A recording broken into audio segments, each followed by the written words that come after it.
Hi, I'm Susanna.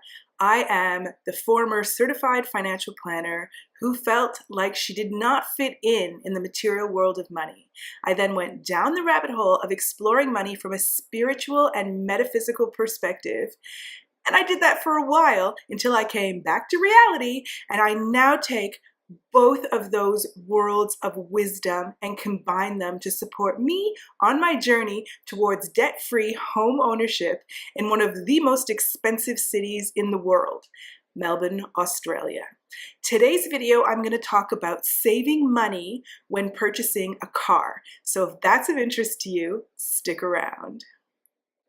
Today's video is about saving money when buying a car. And the first thing I want to say before I get started on the specific tips to save money when buying a car is that you do not have to drive hard bargains, okay? This is really important. I want to preface everything I'm about to say with the understanding that any of these arrangements or deals that we may find, it's not about screwing someone else over. It's not about one-upping someone. It's about entering into transactions that are going to be great for us and great for the other person so that everybody benefits. It's really important that we approach buying a car or any other business or financial dealing from that perspective, because that aligns us with what we want.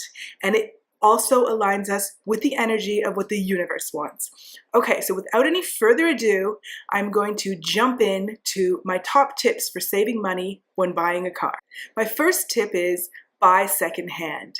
Cars depreciate so much as soon as you drive them off the lot. You've probably heard this before, and a lot of times we disregard that wisdom because we want to access the warranty, or we want to have the certainty of knowing we just bought a car from a dealership.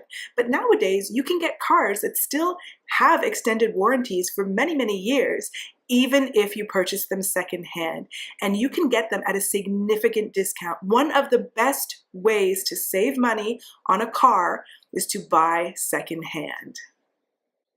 Tip number 2 is know what you want.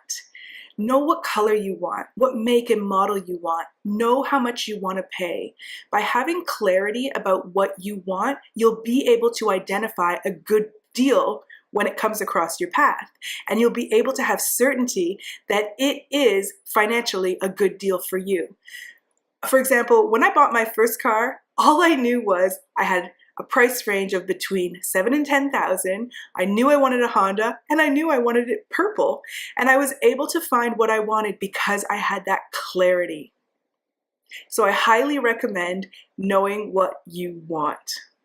Tip number 3 is to pay in cash. Vehicle finance is very expensive in terms of an interest rate that you pay to finance that vehicle. And it also spreads out the payments over so many years. So they're reaping, whoever's lent you the money is reaping the interest off you for a long, long time. So my advice is pay cash, even if it means taking the bus a little longer or driving an old junker for a little bit longer. Save up, buy the best, safest car that you can afford for the money that you have in cash. Tip number 4 is to be flexible with your timing. If you have the ability to buy sooner or buy later, you are in control. That means if somebody is happy to sell at a really good price, you can jump in and buy it. And it also means if there's only kind of expensive cars that are the ones you're looking for available, you can afford to sit back and wait until the right deal for you comes along. So if you can be flexible with your timing, and that applies to when you're selling a car too. If you can be flexible with your timing, then you're not desperate and you can get the best deal. Tip number 5 is to check the service and repair history on the vehicle. Because you're looking at a secondhand vehicle, you want to know that the previous owner or owners were taking care of the cars.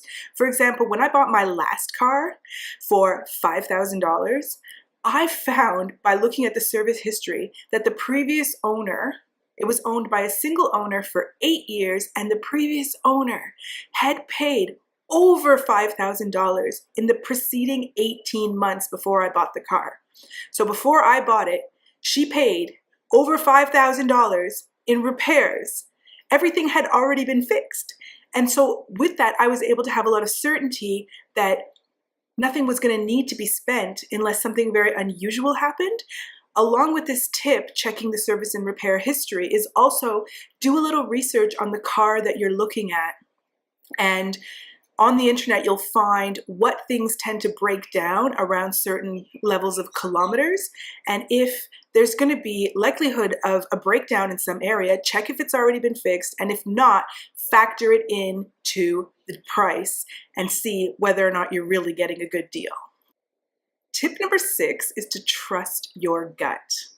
When you're looking at any major purchase, especially a car, activating and utilizing your intuition is going to be a massive help to you. Does this seller come across as credible? Does the deal feel a little bit too good to be true? Trust your gut. Use your intuitive wisdom to help guide you along the process, hand in hand with your logic.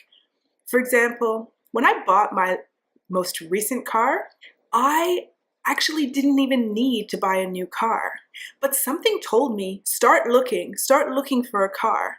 And so I did, and I found this car that was listed for $6,000. And I expressed an interest. I reached out to the owner. I didn't go and look at it or anything. I just made that contact. And then I went overseas to Bali, and while I was away, bad news, but good story around intuition, the car that I was driving, which was my partner's car, actually got stolen. So upon me coming back from Bali, I immediately needed to get into car buying mode, which is unfortunate around tip number 4, which is be flexible with your timing. But fortunate that I had activated my intuition and I had already made that contact. And because I wasn't in a rush to buy it, the guy that was selling ended up dropping the price by $500, and then after I went to look at it, he dropped it by another $500. So I not only saved money, but was able to quickly find a good deal because I followed my intuition. So it's really important. And if your intuition sent you to this video, it may be because it's time for you to start thinking about your next car purchase, saving up for it, doing your research towards getting ready for that. And my last tip, tip number 7, is to be grateful for what you have today. Whether it be a car that's not as nice as what you'd like, whether it be a bus pass or a pair of shoes that you can walk in, or a bicycle, or even just the ability that you have to move through life.